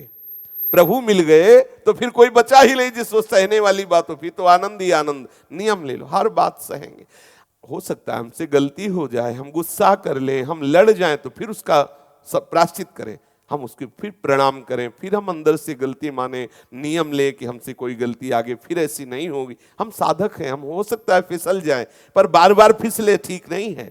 एक बार जहां से हम फिसले हमें पता होना चाहिए मेरे से क्यों गलती हुई, कैसे हो गई, हम आगे से ना करें। तीसरी बात, साधक को मजाक करने वाली वृत्ति छोड़ देनी चाहिए। अगर अपने लोग हंसते हैं तो भगवत वार्ता में, भगवत चिंतन में, भगवत लीला में, भगवत संबंध में। संसारिक उपहास या दिल्लगी करना है साधकों का कार्य नहीं। बाहर से उदासीन, गंभीर, खिन्न और अंदर से महान आनंद, ये है भगवत मार्ग। दिलवर को दिल में बसा लो, देखो कैसा आनंद अनुभव में आता है। सूखी हंसी हंसने से क्या होता है, सब घेर कर खड़े हो गए और बोले उससे दिल ठीक होता है, बोले हा हा हा, बाद में जल रहे हैं, उस समय भी जल रहे हैं। अरे प्रभु के चिंतन में रहो, भगवदानंद में डूबो। जब तक दिल दिलवर से नहीं जुड़ेगा तब तक आनंद की अनुभूति स्वप्न में भी नहीं हो सकती। साधक को हंसी मजाक, दिल्लगी करने का त्याग कर देना चाहिए। हंसी मजाक नहीं। नारायण हरि भजन में पांचों अनुसुहात, विषय भोग, निद्रा, हंसी, जगत प्रीति, बहुबात, ये हंसी ठिल्ली मजाक ये सब ठीक नहीं। रास्ते में चल रहे हो मजाक करते, ये सब संसारी पुरुषों का। साधक को ऐसा नहीं। साधक गंभीर भगवत चिंतन करते हुए, कहीं देखो जब 15-15 मिनट में सावधान होकर चिंतन करोगे ना कि नाम न छूट जाए, तो हंसी हमारे प्रीतम नहीं मिले, हम कैसे तुमसे मजाक करें। खेले तो जब जब हमारे खेल में प्रभु सम्मिलित हो, हमें दिखाई दे कि मैं श्री कृष्ण के साथ खेल रहा हूं, प्रियालाल के साथ खेल रहा हूं। जब तक ऐसा नहीं तब तक उदासीन अति रही गुस्साएं, खिन्न रहना चाहिए, हर समय भगवत चिंतन परायण रहना चाहिए। चौथा, अधिक ना बोलने का स्वभाव बनाना चाहिए। प्रायः जब आप नाम में प्रीति करेंगे तो फिर बोलने बनता ही नहीं। कहीं अत्यंत आवश्यक हो तो गंभीर शब्दों में, मृदु शब्दों में, शास्त्र सम्मत हितकारी शब्दों में बोल दे, नहीं तो मौन रहिए। इससे बड़ा लाभ मिलता है। जिह्वा का अग्रभाग, जो ऊपर के दांत हैं, उनके जड़ में, तालू में लगा करके जब नाम जपा जाता है तो बोलने की इच्छा ही नहीं होती। आप देखो एक बार ऐसा करके, जैसे ऐसे जिह्वा का अग्रभाग है ना, ऊपर के दांत के मसूड़े में, बिल्कुल जहां से ज्वाइंट है तालू और दांतों के मसूड़े का, वहां लगा लिया ऐसे, और आप मंत्र और नाम शुरू कीजिए जपना। फिर आप देखिए उस वहां से जबान हटाने में आपको परेशानी होगी। तो भावना यही बनेगी, किसी को उत्तर देना है तो ऐसा लगता है इशारे से दे दो, क्योंकि वो हटेगा, क्रम छूटेगा नाम का।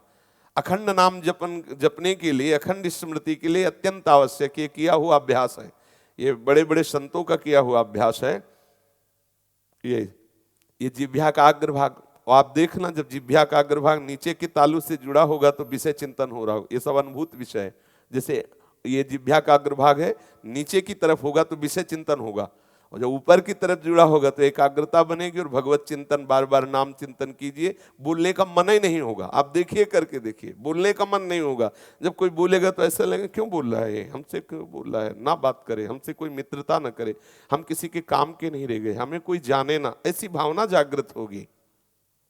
अधिक ना बोलने का अभ्यास करें। पांचवा, ये उपनियम है, कोई भी नशा आपकी दिनचर्या में नहीं होना चाहिए। किसी भी तरह का कोई नशा नहीं होना। वृद्ध शरीर है तो चाय आदि ठीक है, भले पी ले, क्या कोई ऐसी दिनचर्या में नहीं होना चाहिए कि वो मिले तभी हमें चैन मिले, ऐसा कुछ नहीं होना चाहिए। अपनी दिनचर्या में जांच लो कि कोई ऐसी वस्तु है, कोई ऐसा पदार्थ है जो अगर हमें ना मिले तो हम परेशान हो जाएं, तो ऐसा अभ्यास नहीं डालना चाहिए। ऐसा चतुर सुजान साधक ऐसी ही दिनचर्या रखते हैं। अगर दुग्ध भी है तो रोज हम शयन के समय नहीं लेंगे, 10 दिन लेंगे तो 5 दिन छोड़ देंगे, उसे भले और समय ले लें। हम ऐसा नियम नहीं बंधने देंगे शरीर का कि अब अगर रात्रि में दूध ना मिला तो हमारी दिनचर्या नहीं होगी, ऐसा नहीं होना चाहिए। एक दिनचर्या में कोई ऐसी वस्तु नहीं होनी चाहिए जिसके बिना हमारा काम न चले, ऐसा होना चाहिए, तभी बात बनेगी। प्रभु के बिना हमारा काम नहीं चलेगा, प्रभु के स्मरण के बिना हमारा काम नहीं चलेगा, और सब चल जाएगा। ये ऐसा स्वभाव होना चाहिए, बिल्कुल बंधन मुक्त।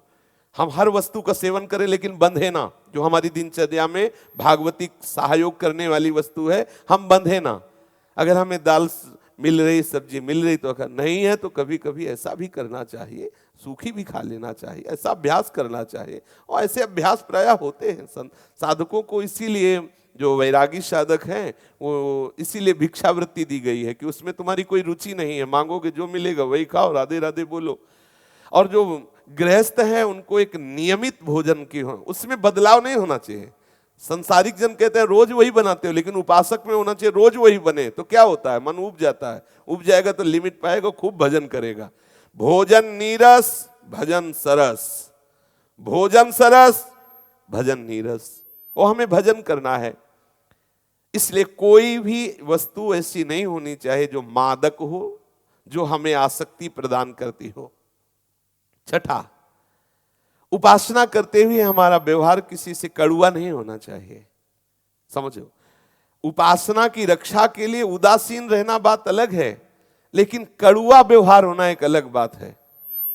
एक रिसाने से रूखे से दीखत पूछत रीति भभूकत धावत, एक ऐसे है कि लगता है वो श्राप ही दे देंगे बात करोगे तो एकदम एकदम रिसाने से रूखे से दीखत, बात करो तो मानो काटने को दो, ऐसा नहीं होना चाहिए। साधक उपासक गंभीर उदास चित्त जब बात करे तो भगवत रस में भर करके करे, वो प्रीति वाला व्यवहार। सब जीवन सो प्रीति रीति निबाहत आपनी, लेकिन कहीं आसक्ति नहीं, कहीं ममता नहीं, व्यवहार सरस होना चाहिए। ऐसा सरस ना होना चाहिए कि आप फंस जाओ, ध्यान, बहुत चतुरता चाहिए।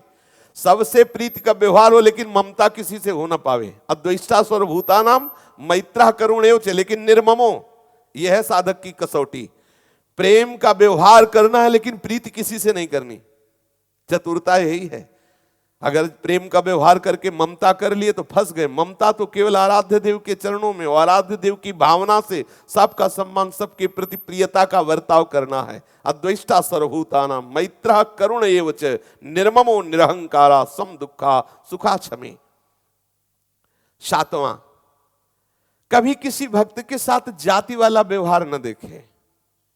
जैसे हम जानते हैं अमुक वर्ण के हैं, उनके साथ उठने बैठने का वैसे ही परहेज कर।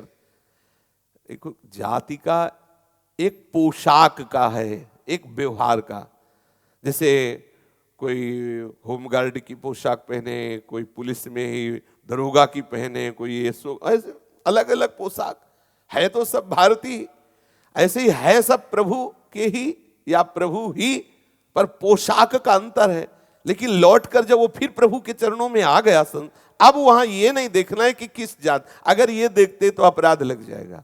किसी भी भजन करने वाले के प्रति आपका व्यवहार जाति पक्ष आदि से नहीं होना चाहिए। ये भले भाई भजन करता है लेकिन है तो अमुक, गलत चिंतन है, तो प्रभु ही, दूसरा कोई नहीं है। और वैष्णव में जाति बुद्धि करना है बहुत बड़ा अपराध है। वैष्णव जनों में ये भाव नहीं रखना चाहिए। जाति वर्ण धर्म देश के विचारों से या बीमारी आदि से किसी की घृणा करना ठीक नहीं है। मतलब कोई ऐसे शारीरिक रोग से ग्रसित है और वैष्णव है, वो आपके अरे दूर, ये तो गंदा है, ये तो ऐसा नहीं करना चाहिए। वैष्णव जन सब भगवत स्वरूप है, घृणा नहीं होना चाहिए किसी की जाति को लेकर, किसी की बीमारी को लेकर। ऐसा एक बार टीवी की बीमारी बड़ी वो होती, छुआछूत वाली बीमारी, तो एक कोई साधक को टीवी हो गई थी, तो कोई सेवा करने के लिए तैयार नहीं था। आगे चरित्र में आएगा, भाई जी महाराज ने कहा कि नहीं, हम सेवा करेंगे। और बहुत ही शिथिल हो गए थे, तो उनकी खखार वो थुकवाना, उनको स्नान कराना, उनकी शौच फेंकना, उनकी लघुशंका फेंकना। भाई सब लोग कहते भाई जी आप वो नाक में से बांध लीजिए कहीं, अरे उनका तुम्हारी नजर में मरीज है, मेरी नजर में प्रभु है। ये हम अपने प्रभु की सेवा कर रहे हैं। ये जो भय कि कहीं टीवी के परमाणु आके टीवी ना हो, अगर होना होगा ना तो आप चाहे जितने इत्र के छिड़काव वाले कमरे में रहते हो टीवी हो जाएगी जिस दिन हो। नहीं होना ना तो आप उसकी सेवा करिए, कुछ नहीं होने वाला। किसी भी वैष्णव भजनानंदी या किसी भी के प्रति हम ये घृणा न करें कि ये इस रोग से है, अरे ये तो ऐसा है, ये तो इस जाति का, ऐसा ना करें। इससे क्या होता है, अपराध बनता है और भजन रुक जाता है। 8वां, दूसरे के दोष ना देखना, ना सुनना, ना वर्णन करना। दूसरे के दोष ना देखना, अगर देख लिया तो ना वर्णन करना, चुपचाप अपने को सुधारो। हमने दोष क्यों देखा? वहां गोविंद स्वांग कर रहा था, ये मैंने क्यों नहीं देखा? मेरा प्रीतम मेरे लिए छुपा छुपी का खेल खेलते हुए स्वांग कर रहा था, मुझे पहचानना था कि मेरा प्रीतम है। चलो नहीं पहचान पाए, चूक हो गए, तो अब वर्णन नहीं करना। छिद्रान्वेषण, किसी के गुणों में दोष ढूंढना ये छोड़ दें, किसी के दोष देखना छोड़ दें, किसी के दोष वर्णन करना छोड़ दें, किसी के दोषों की बात सुनना ये छोड़ दें। ये भजन में बहुत हानिकारक है। आपका भजन प्रभावशाली जो नहीं हो पा रहा, कहीं न कहीं कोई न कोई ऐसी गलतियां हैं। 9वां, इतना शारीरिक परिश्रम ना हो कि आपसे भजन छूट जाए, ये ध्यान देने। छठदम शील विरत बहुकर्मा, निरत निरंतर सज्जन धर्मा। कोई ऐसे कार्य आपके मार परिश्रम जिससे आप भजन छूट गया, ऐसा नहीं। वो बहुत भगवत स्मरण करते हुए कार्य करो, और वो उतना कार्य करो जिससे आप भगवत विस्मरण की गर्त में ना पहुंच जाएं। एकदम टूट गए, थक गए, एकदम भजन छूट गया, ऐसा कोई कार्य ना करो। अगर व्यवहार का भी कार्य है तो भजन करते हुए करो, भजन की प्रधानता रखो। ऐसे किसी कार्य में लिप्त मत हो कि आपका भजन छूट जाए, भगवत चिंतन छूट जाए। 10वां, अपने शरीर संबंधी किसी से भी कोई सेवा ना करावे। जब शरीर काम कर रहा है तो दूसरे से क्यों पानी ले रहे हो, ऐसा बहुत सावधान। देखा है महापुरुषों के जीवन चरित्र में, वो दूसरों से, अब जब बीमार है, शरीर काम नहीं कर रहा तो बात अलग है, नहीं तो चाहिए अपना शरीर का कार्य स्वयं आप कीजिए। हाँ, अगर आप अपने कपड़े धुलवाते हैं, दूसरे से भोजन बनवाते हैं, दूसरे से पानी लेते हैं, तो फिर आप अपनी ही साधना को चोट पहुंचा रहे हैं, आपकी साधना बाधित हो जाएगी। आप अपने शरीर संबंधी कोई सेवा न ले। शरीर एकदम बेकार अवस्था को पहुंच गया तो बात अलग है। आप अपने कभी जूठे पात्र ना रुलाएं, आप अपना जूठन कभी किसी को ना दें, छोड़े ना। वैष्णवजन ऐसे प्रसाद लेते हैं जो एक बिल्कुल धो करके पी ले, कहीं एक दाना। और यहाँ तो ऐसे उद्दंडता ठीक नहीं है। देखते हैं कि थाल में ढेर सारा रख लिया, पाया नहीं जा रहा तो बोले हम गाय को फेंक देते। क्यों?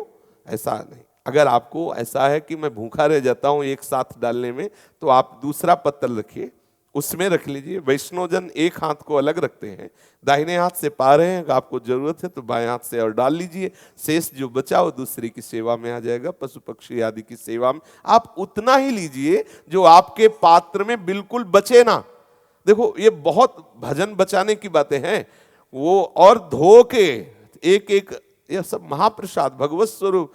ऐसे ये संसारी पुरुष जैसा नहीं, वो थोड़ा पाया छोड़ दिया फेंक दिया, ऐसा नहीं। अन्न भगवान का स्वरूप है और भगवत अर्पित है। हमें उतना ही लेना है जितना हम सम्मान के साथ पा जाएं। पूरा पात्र साफ करके धो करके, अपना जूठा पात्र किसी से ना धुलाएं, अपने वस्त्र ना धुलाएं, अपने शरीर की कोई सेवा ना कराएं, जब तक आप ऐसी अवस्था में ना हो कि अब हम कर नहीं सकते, अब जैसी ठाकुर जी की इच्छा, तब तक आप कोई सेवा ना लें। और भगवत अवसर, जैसे भगवान के विविध प्रकार के उत्सव हैं, उन उत्सवों को यदि आप नहीं कर सकते हैं तो आप उत्सवों में सम्मिलित हो जाइए। भगवान के जन्म उत्सव हैं और भी कई उत्सव आते हैं वैष्णव पर्वों में।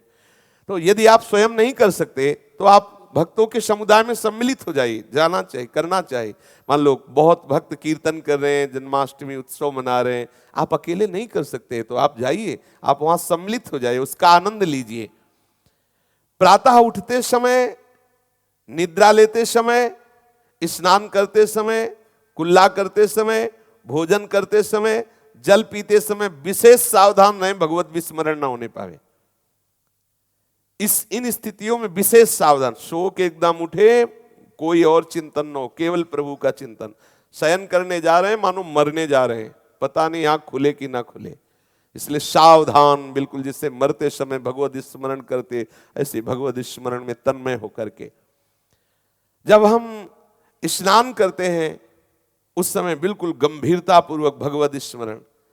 जब हम कुल्ला करते हैं उस समय भगवत स्मरण। भोजन कर रहे हैं भगवत स्मरण, जल पी रहे हैं भगवत स्मरण, कोई चेष्टा कर रहे हैं भगवत स्मरण। ये नियम बनाए गए कि अगर इन नियमों से चलोगे तो बहुत शीघ्र भगवत प्राप्ति हो जाएगी। बड़े बड़े साधक इसमें सम्मिलित थे, गंगा बाबू, श्री सुखदेव जी, घनश्याम बाबू और श्री भाई जी, श्री जयदयाल गोविंदका जी और बिहारी लाल जी, लाधू राम जी, चिमन लाल गोस्वामी, गंभीर चंद दुजारी, नंदलाल जी, श्री कृष्ण जी डागा, रामेश्वर जी, रामकृष्ण जी, मदन लाल जी, ईश्वर दास जी, श्री रामदास जी, श्री बद्रीदास जी, प्यारे लाल जी, श्री वेणी माधव जी, श्री गोवर्धन शर्मा जी, ये बड़े बड़े सब भागवत जन इस समिति के सदस्य बने। नित्य नियमित सत्संग होता और नित्य इस दिनचर्या का पालन होता, और नित्य भाई जी द्वारा एक प्रार्थना, भाई जी के द्वारा रचित उस प्रार्थना का गान अपने लोग श्रवण करते हैं। भाई जी के द्वारा जो सत्संग में इस नित्य दिनचर्या में एक प्रार्थना होती थी, केवल सुन लीजिए। हे स्वामी अनन्य अवलंबन, हे मेरे जीवन आधार, तेरी दया अहेतुक पर निर्भर कर आन पड़ा हूँ द्वार। जाऊं कहाँ जगत में तेरे सिवा न शरणद है कोई, भटका परख चुका सबको, कुछ मिला न अपनी पथ खोई। रखना दूर किसी ने मुझसे अपनी नजर नहीं जोड़ी, अति हित किया सत्य समझाया, सब मिथ्या प्रतीति तोड़ी। हुआ निराश उदास गया विश्वास जगत के भोगों का, जिनके लिए खो दिया जीवन पता लगा उन लोगों का। अब तो नहीं दिखता मुझको तेरे सिवा सहारा, और जल जहाज का कोआ जैसे पाता नहीं दूसरी ठोर। करुणा कर सत्वर, अब तो दे मंदिर पट खोल, बाकी झांकी नाथ दिखाकर तनिक सुना दे मीठे बोल। गूंज उठे प्रत्येक रोम में परम मधुर वह दिव्य स्वर, यंत्री बज उठे साथ ही मिला उसी में अपना सुर। तन पुलकित हो सुमन जलज की, खिल जाए सारी कलियां, चरण मृदुल बन मधुप उसी में करते हैं रंग रलियां। हो जाऊं उन्मत्त भूल जाऊं तन मन की सुधि सारी, देखूं फिर कण कण में तेरी छवि नव नीरद घन प्यारी। हे स्वामिन तेरा सेवक बन तेरे बल हो बलवान। पाप ताप छिप जाए हो भयभीत मुझे तेरा जन जान। जय जय श्यामा जय जय श्याम जय जय श्री वृंदावन धाम।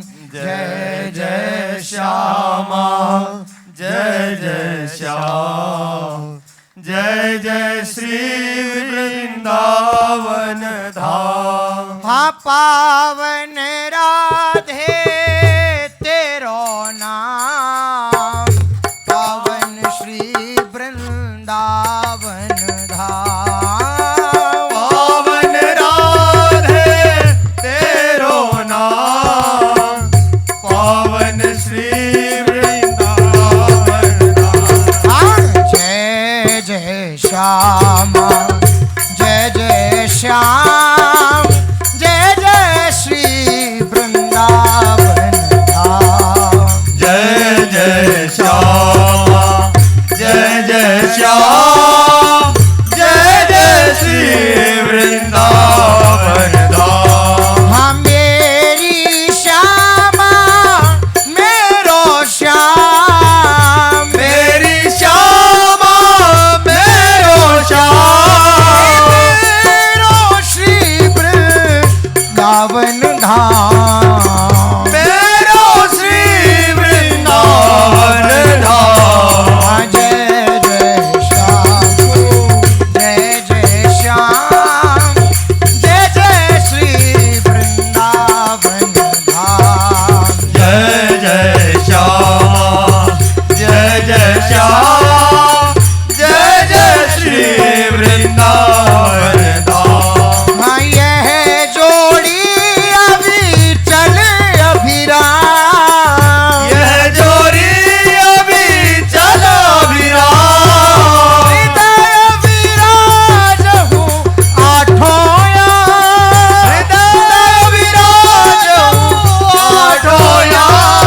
हो जय जय श्याम जय जय श्याम जय जय श्री वृंदावन धाम। जय जय श्याम जय जय श्याम जय जय श्री वृंदावन धाम। हाँ श्री राधा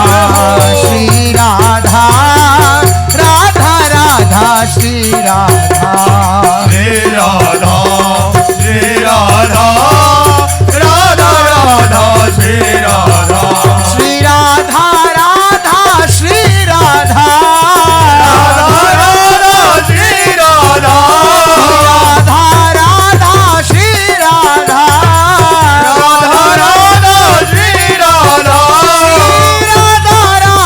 श्री राधा राधा राधा श्री राधा राधा राधा श्री राधा राधा राधा श्री राधा राधा राधा श्री राधा श्री राधा श्री राधा राधा राधा श्री राधा श्री राधा श्री राधा राधा राधा श्री राधा।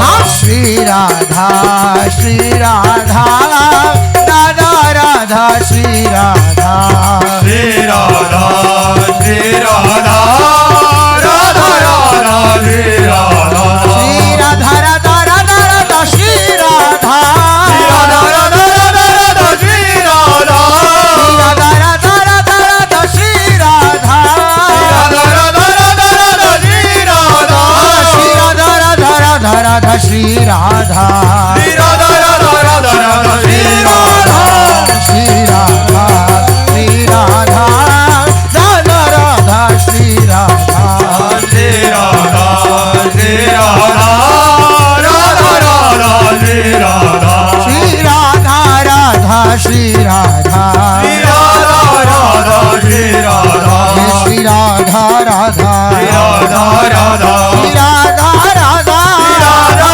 राधा